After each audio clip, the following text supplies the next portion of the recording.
আসসালামু আলাইকুম ওরহমতুল্লাহ। 1 মিনিট মাদ্রাসায় আপনাকে স্বাগতম। আজ আমি আলোচনা করব, আজ হচ্ছে পবিত্র মহররম মাসের আশুরার শেষ দিন। এই দিন এবং বৃহস্পতিবার দিন কিংবা রাত আপনারা যদি কষ্ট করে এখন আমলটি করতে না পারলেও রাতে আমলটি অবশ্যই করবেন দিনী ভাই বোনেরা। অর্থাৎ একটি ছোট্ট দোয়া শিখিয়ে দিচ্ছি। এই দোয়াটি নিয়ম মেনে 100বার পাঠ করবেন। আল্লাহ রব্বুল আলামিন আপনার জীবনের সকল গুনাহ ইনশাল্লাহ মাফ করেই দেবেন। মনের মধ্যে শতভাগ বিশ্বাস নিয়ে অবশ্যই আমলটি একবার হলেও করবেন। এই উদ্দেশ্যে ভিডিওটি সম্পূর্ণ দেখুন। আরবি মাস হিসেবে তারিখ শুরু হয় পূর্ববর্তী সন্ধ্যার পর থেকে। অতএব বৃহস্পতিবার দিবাগত রাত থেকে শুক্রবার সন্ধ্যা পর্যন্ত জুমাবারের অন্তর্ভুক্ত। জুমার দিন শুরু হলেই কিছু ফজিলতপূর্ণ আমলের দিকে নজর দেওয়া উচিত, কেননা জুমার পুরো দিনটি আমলের ও দোয়া কবুলের উপযুক্ত একটি সময়। পবিত্র কোরআনুল কারিমে তাই তো আল্লাহ তাআলা বলেন, হে মুমিনগণ, জুমার দিন যখন নামাজের আহ্বান জানানো হয় তখন তোমরা আল্লাহর স্মরণে মসজিদে এগিয়ে যাও এবং বেচাকিনা বা দুনিয়াবি যাবতীয় কাজকর্ম ছেড়ে দাও বা বাদ দিয়ে দাও। এটা তোমাদের জন্য কল্যাণকর, যদি তোমরা জানতে। সূরা জুমাতে 9 নম্বর আয়াতে আল্লাহ রাব্বুল আলামিন নিজেই বলেছেন। এছাড়াও আব্দুল্লাহ ইবনে ওমর রাদিয়াল্লাহু তাআলা আনহু বলেন, 5টি রাত এমন রয়েছে যে রাতের দোয়া আল্লাহ রাব্বুল আলামিন ফিরিয়েই দেন না, অর্থাৎ কবুল করেই নেন। 1 জুমার রাত, 2 নম্বর রজব মাসের প্রথম রাত, 3 নম্বর শাবানের 14 তারিখের দিবাগত রাত অর্থাৎ শবে বরাতের রাত, 4 নম্বর ঈদুল ফিতর এবং 5 নম্বর ঈদুল আজহার রাত।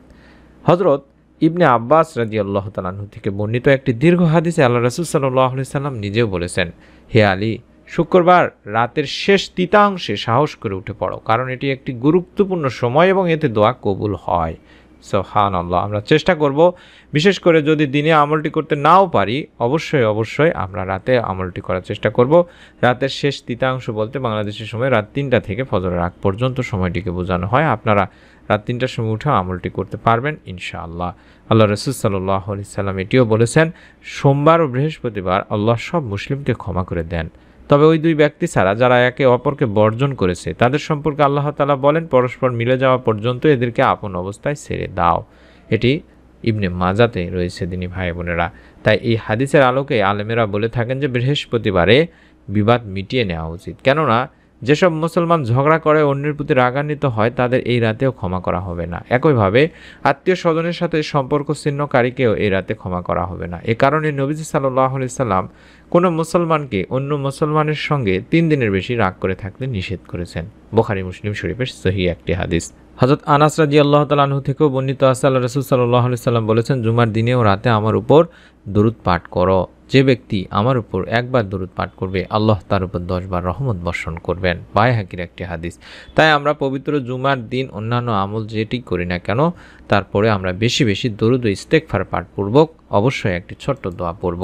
মহররম মাসের আজকে আশুরার শেষ দিন দিনী ভাই বোনেরা, অর্থাৎ আশুরার যে রোজা রয়েছে এই রোজার শেষ দিন। আজকে যারা রোজা আছেন তারা রোজা থেকেও আমলটি করার চেষ্টা করবেন।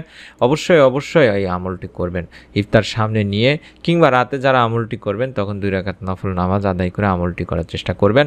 কয়েকবার দরুদ ও ইস্তেগফার পাঠপূর্বক এই ছোট্ট দোয়াটি কম করে হলেও আপনারা 100বার পাঠ করবেন। গুনাহ মাফের জন্য এটি অত্যন্ত কার্যকরী একটি দোয়া। পাপী বান্দাদের আল্লাহ রাব্বুল আলামিন আশার বাণী শুনিয়েছেন, বলেছেন যে, হে আমার বান্দারা, যারা নিজেদের উপরে জুলুম করেছো, তোমরা আল্লাহর রহমত থেকে নিরাশ হও না, নিশ্চয়ই আল্লাহ সব গুনাহ মাফ করেন, তিনি ক্ষমাশীল পরম দয়ালু। এক হাদিসেও হযরত আবু হুরায়রা রাদিয়াল্লাহু তাআলা আনহু থেকে বর্ণনা করা, যেখানে আল্লাহ রাসূল সাল্লাল্লাহু আলাইহি সাল্লাম বলেছেন, তোমরা যদি পাপাচার করতে, এমনকি তোমাদের পাপ আকাশের সীমা পর্যন্ত পৌঁছে যেত, অতঃপর তোমরা তওবা করতে, আল্লাহ রাব্বুল আলামিনের কাছে ক্ষমা চাইতে, মাপ চাইতে, তবে আল্লাহ অবশ্যই তোমাদের তওবা কবুল করে তোমাদেরকে মাফ করে দেবেন। সুনান ইবনে মাজাতে বলেছে। এই তওবার দোয়াটি আমি আপনাদেরকে শিখিয়ে দিচ্ছি। এই দোয়াটি কম করে হলেও, যেটি বললাম, দরুদ ইস্তেগফার পাঠপূর্বক অবশ্যই 100বার পাঠ করে নেবেন। দোয়াটি হচ্ছে, রব্বি ইন্নী যালামতু নাফসি ফাগফিরলি, রব্বি ইন্নী যালামতু নাফসি ফাগফিরলি, রব্বি ইন্নী যালামতু নাফসি ফাগফিরলি।